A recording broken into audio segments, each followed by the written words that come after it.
All right, we are done with the midterm. It is time to move on into one of my favorite topics, synthesis. So I'm going to start with a brief history of synthesis, and we will go from there. This goes back a lot farther than you might think. It is not just the 1960s.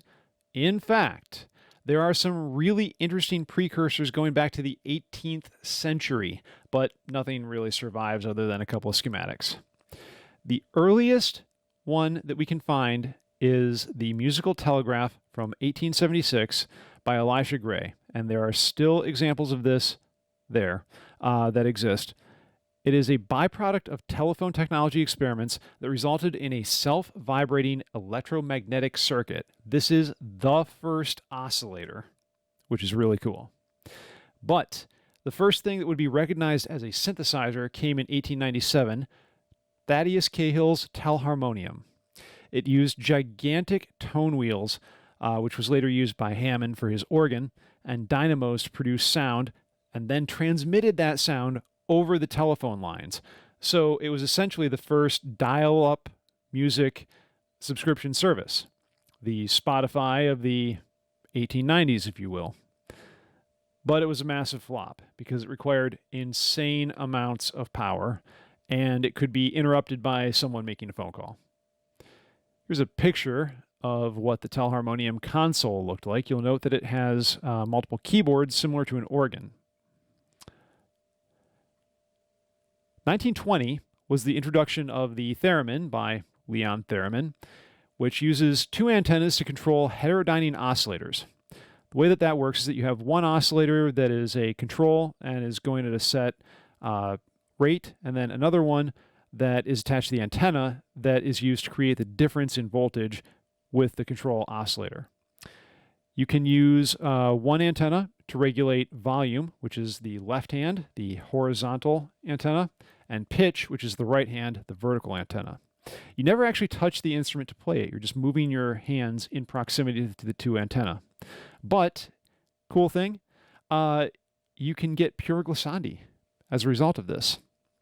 The original sound use was just a sine wave, but it was expanded by none other than Bob Moog to include other waveforms. Unfortunately, it was a commercial flop because it was released right before the Great Depression in 1929, but it became very popular with composers, especially in film music. Miklos Rozsa used it very famously on his films Spellbound and The Lost Weekend, and Bernard Herrmann used it on the score for The Day the Earth Stood Still. And contrary to popular belief, it is not used on the Beach Boys' Good Vibrations. That is actually a related instrument that is significantly easier to play. One cool thing to note is that there is actually a fingering system used for performing it. So you can finger and get your hand into different positions to create different notes reliably. Of course, the major virtuoso of the theremin was Clara Rockmore. And you can find her recordings on YouTube, on Spotify, and on Amazon. And here's a picture. You can see the horizontal pitch antenna at the performer's left hand and the horizontal volume antenna at the left hand and the vertical pitch antenna at the performer's right hand. This was an early model. You can see it's got a built-in music desk as well, which is pretty handy, frankly. Another early instrument was the Onsmart. It means the waves Martino, created by Maurice Martino. It's a keyboard and ring controller that can produce either discrete pitches like a keyboard or pure glissandi like a theremin when the intensity key is pressed. So you have to press a key to actuate when it actually makes a sound. This means you have different controls and you can create different enveloping effects by pressing that intensity key. You also have a variety of different wave shapes that you can mix between, and it used different speakers called diffusers to sculpt the output sound. It's an extremely expressive instrument. It's full of vibrato is possible on this, unlike just about every other keyboard instrument. Got a lot of use in classical and pop music, specifically Olivier Messiaen's Turanga Lila Symphony, and Radiohead used it extensively on the albums Kid A and In Rainbows. Definitely check out the national anthem, How to Disappear Completely, and Weird Fish's Arpeggi, which actually uses multiple Onsmart No. And then more recently, Daft Punk used it on Random Access Memories. And the artist Gautier is actually really kind of into these as well. He actually has a side business of restoring Onsmart No. There's also a modern recreation in the Theravox, which is a very similar instrument created just over the bridge in Ontario, Canada. And here's a picture of the Onsmart console. You can see it's got the keyboard, but it also has that ring just below it. Then you have the drawer that's open that has all of the different waveforms you can mix, and that bright, clear acrylic block is the intensity key. You have to press that to actually make it sound. It's a very, very cool looking and sounding instrument. Another one created very closely to the Martino is the Trotonium, which was created in 1929 by Friedrich Trautwein and later joined by Oskar Sala, who kept developing the Trotonium until his death in 2002. This uses subharmonic scales to create bell sounds, and later you could add a saw oscillator that allowed for more expressive sounds. It uses a resistor wire like a ribbon controller instead of a keyboard, allowing microtonality, vibrato, and glissandi, although there are still key positions marked out on it. This was used extensively by composers like Paul Hindemith, who wrote several pieces for it, including a concerto, and Richard Strauss, who used it in 1942 for his Japanese festival music. Afterwards, it was later expanded to add a noise generator, envelope, and bandpass filter. Sala used this mixtura Trotonium extensively for sound design for festivals, including Bayreuth, where he used it for sound design for Wagner's opera Parsifal, and in film scores, including Alfred Hitchcock's The Birds. The ribbon controller in particular was co-opted from the Trotonium by both Bob Moog and Dieter Doepfer, among others. It's a very, very popular method for synth control. And here's a picture of it. You can see that there are multiple keys, but under the keys, there's also that ribbon controller. Now, early analog synths really only became possible in the post-World War II era with the development of a couple of things, specifically the analog oscillator, filters, envelope generators, and most importantly, vacuum tubes, all of which were created in World War II for other purposes. The first major synths were the RCA Mark I from 1955 and Mark II in 1957. These were gigantic machines that used 12 oscillator circuits, filters, frequency dividers, resonators, modulators, etc. to shape sound, all of which had parameters that you had to manually enter on punch cards. Needless to say, these were insane, they were stupidly expensive, and they were only really used at the Columbia-Princeton Electronic Music Center. They were just too expensive for anybody else. But they had a huge effect on the composers there. In fact, they were used extensively by Milton Babbitt on his piece Philomel, which we've already looked at, Vladimir Ussachevsky's piece Metamorphosis, and on Mario Davidovsky's Synchronism, which he won the Pulitzer Prize for Synchronisms No. 6, and Charles Woronen's Times Encomium, which also won a Pulitzer Prize and was composed with the RCA Mark II. And here's a picture with Babbitt and the Mark II. You can see it is gigantic. It takes up an entire room on its own. But in the mid to late 60s, we had the big ones come out. The Sacred Trinity, the Big Three. These are the synthesizers in their modern form as developed by Bob Moog. In the 60s, he created his first major instrument at the request of composer Herb Deutsch.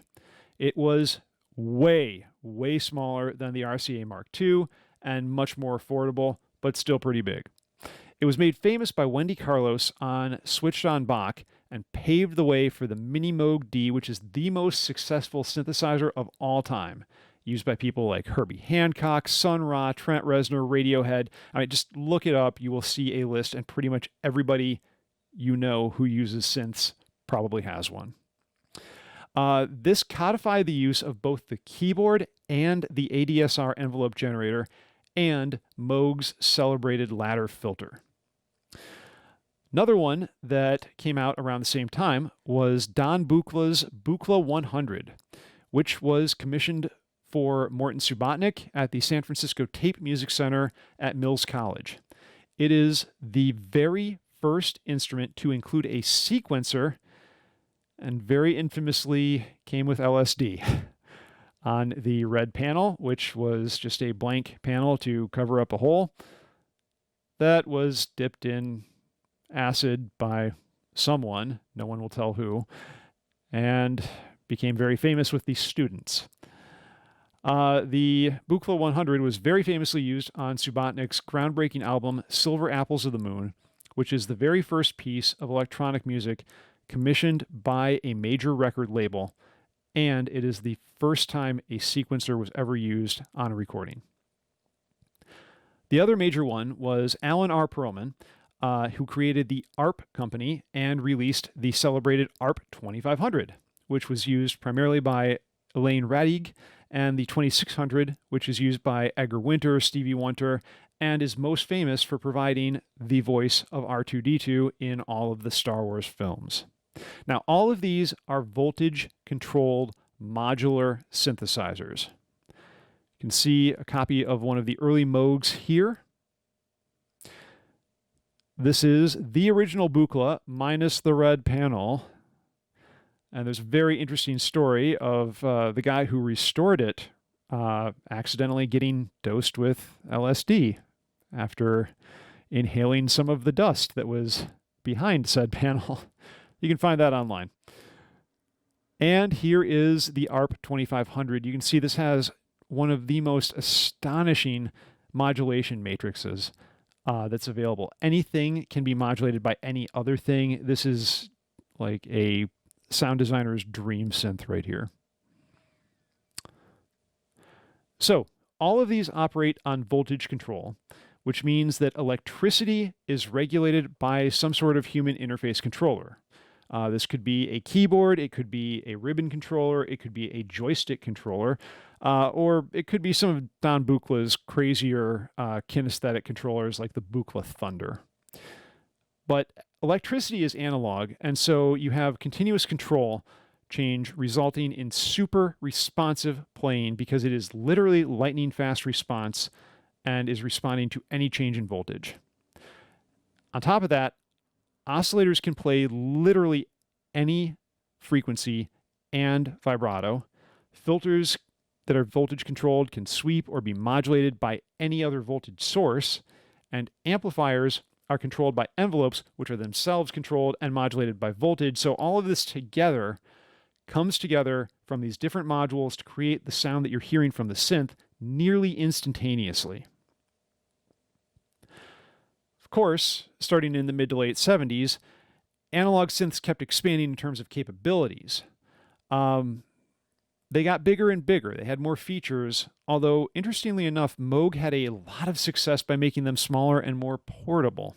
But around this time, smaller microprocessors made digital control both possible and cost-effective. This took up less space and weight and could do most of the same stuff, but in a much smaller package. And where it got really cool was you could save and recall presets for later use.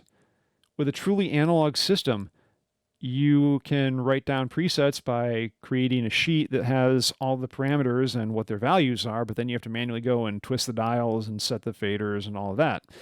With digital presets, you just hit a button and it restores. You also had new models for filters that were based on different microprocessors and could even morph between different states like low pass and high pass. Then you also had digital oscillators, which avoided one major issue of analog oscillators, which is tuning drift. Analog oscillators need to warm up. If I'm plugging in an analog synth, I have to let it power on and sit there for about 15 or so minutes for the oscillators to warm up before I'm comfortable playing it and, believing that it will stay in tune. But probably the most important thing with the transition to digital was that polyphony became possible. All of the early synths are mono. Now you could have multiple voices. And that became possible due to the lower cost of the components more than any other factor. There were some early analog polyphonic synths, but they costed tons of money, and at most you had 2 voices. Some of the major digital synthesizers that came out include the Oberheim FVS-1 from 1975 by Tom Oberheim. It's the first commercially available synth capable of playing polyphony.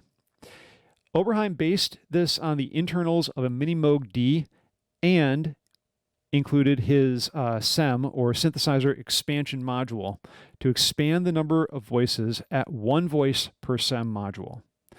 It's also the first synth to add portamento to the keyboard so you could glide from one note to the other, and one of the first to add a preset programmer so you could store and recall your presets, which was very popular with artists who were taking it on the road and needed to have the same sound from night to night.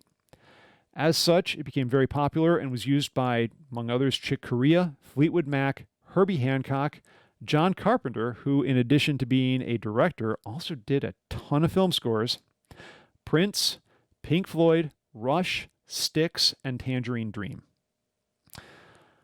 Another major one to come out around the same time in '78 was the Sequential Circuits Prophet 5, created by Dave Smith. This is the first fully programmable polyphonic synthesizer and the first instrument to use a microprocessor. And this one sold like gangbusters. It was used by Michael Jackson, Tangerine Dream, Dr. Dre, again, John Carpenter, Suzanne Ciani, and it was used to score the first of the Terminator movies. Here's a picture of one of the early Oberheim FVSs. And here, in all of its glory, is the Prophet 5. It still sounds really good, even by today's standards. I am a huge fan of that. Going even further, in '77, you had the Synclavir. That's the first iteration of it. There were several. It's a polyphonic synthesizer and digital sampler that used an early implementation of FM synthesis. Used both hard and floppy disk recording, and most importantly, it had a real-time CPU which allowed for microsecond responses. However, it was stupidly expensive. These cost well over $200,000, which restricted it to only the best funded of artists. It was used extensively, though, by Laurie Anderson, Genesis, Suzanne Ciani, Depeche Mode, Michael Jackson, including most of Thriller, was written using a Synclavir. Mark Knopfler, who used it in his film score for The Princess Bride. Kraftwerk, Paul Simon, who used it on Graceland, which is probably his best album. Mark Snow used it for the score for The X-Files, and it was a particular favorite of Frank Zappa, who writes about it extensively in nothing but glowing terms in his autobiography, and composed Jazz from Hell entirely for Synclavir. Another really cool one that came out in '79 was the Fairlight CMI. It's a digital synthesizer, sampler, and workstation that used a light pen so that you could actually edit the samples, draw waveforms, draw partials, create sequences, all on the screen with the light pen. This one was another insanely popular synthesizer. It was used by Phil Collins, Stevie Wonder, Yes, Barton and Priscilla McLean of the McLean Mix, Peter Gabriel, Kate Bush, and most notably, it was the instrument that created the famous or infamous Orc 2 sample that has formed the basis of so many hip-hop songs. Now here's a picture of Zappa with his Synclavir. And here is a photo of the Fairlight CMI. Now, in the early 80s, we already talked about MIDI. This came out in the early 80s because synths were everywhere, but there was one major problem. They were all using different voltage standards, connector types, etc. Some would be using quarter-inch cables like Moog. Buchla was using banana plug. Other people would have their own special cable. It was a mess. Nothing was interoperable. So in 81, there was a proposal at the Audio Engineering Society to create a universal synth interface. That led to a collaboration between a number of people, including, most importantly, Dave Smith, Roger Lynn, and the Roland Corporation. In 83, the MIDI 1.0 spec was published, and it's been going strong. The MIDI 2.0 spec was only debuted in 2019.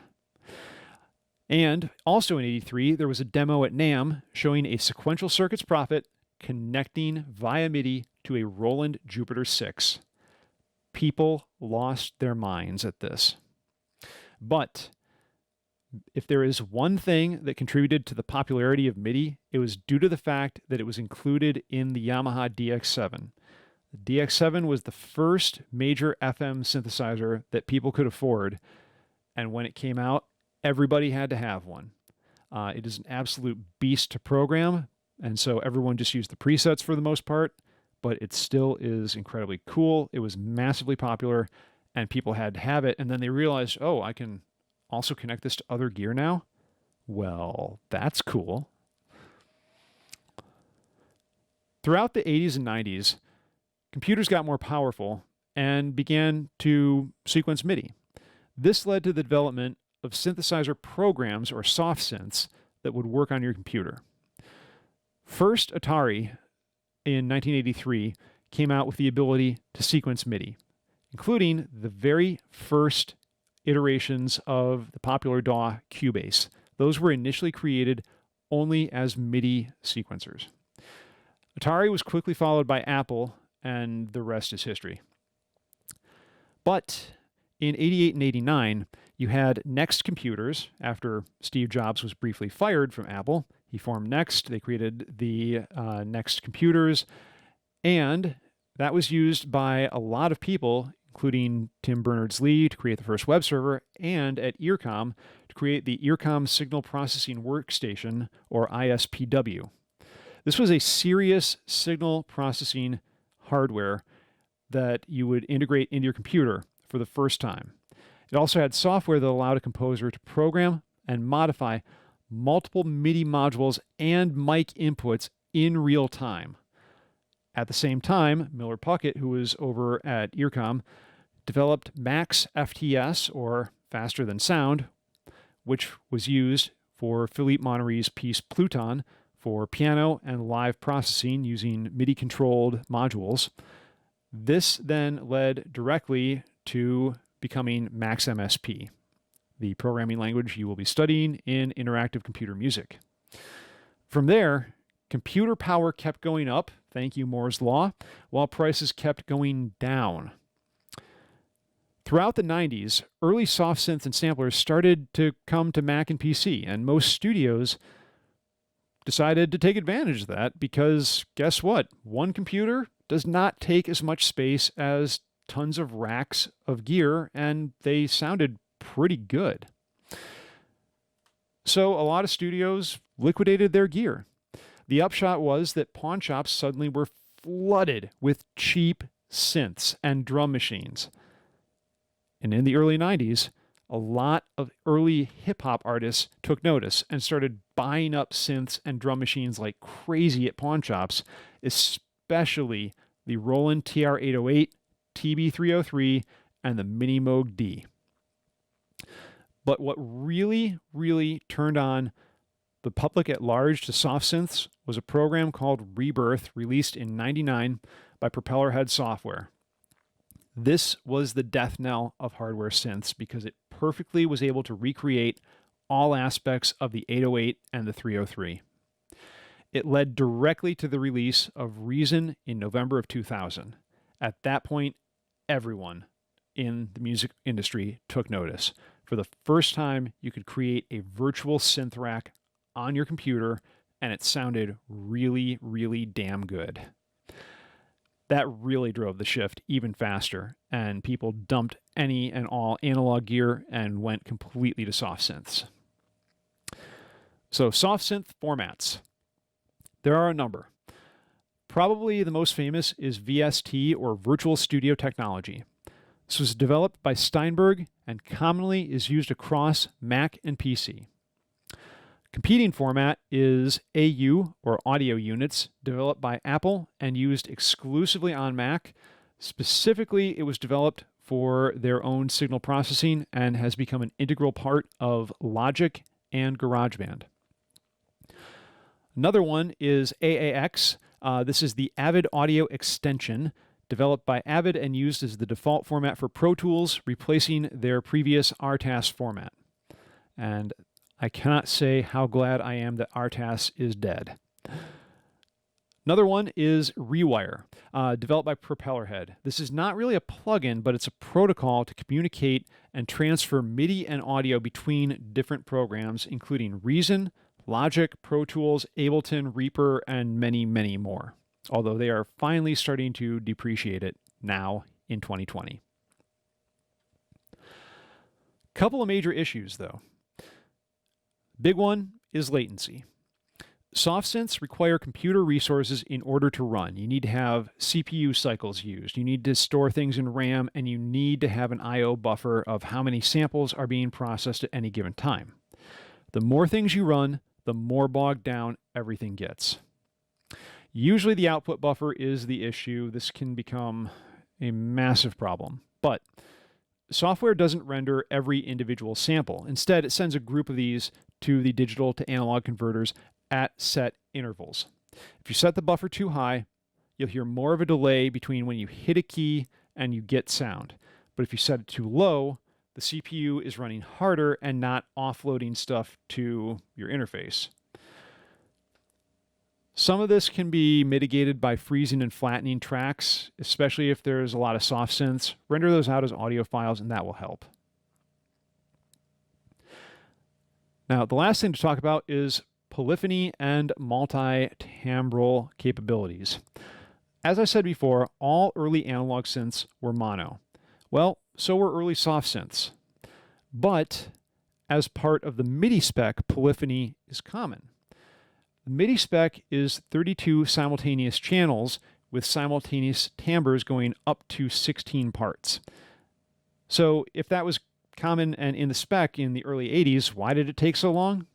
Well, hardware had to catch up. You know, like I said, you can process things, but you need faster and faster CPUs, more RAM, and more of an I/O buffer. So those early soft synths were great for mono, but you couldn't really do poly. Eventually, computer parts kept getting more powerful, and you were able to do poly, and now you can do virtually anything, especially if you have a really powerful interface running on Thunderbolt or USB 3. We are able to offload a lot of the signal processing from your computer's CPU and directly onto the interface. But that is just a quick history of synthesis, taking you up to the present day. In the next couple of videos, we're going to look at modular synthesis and how all of this works.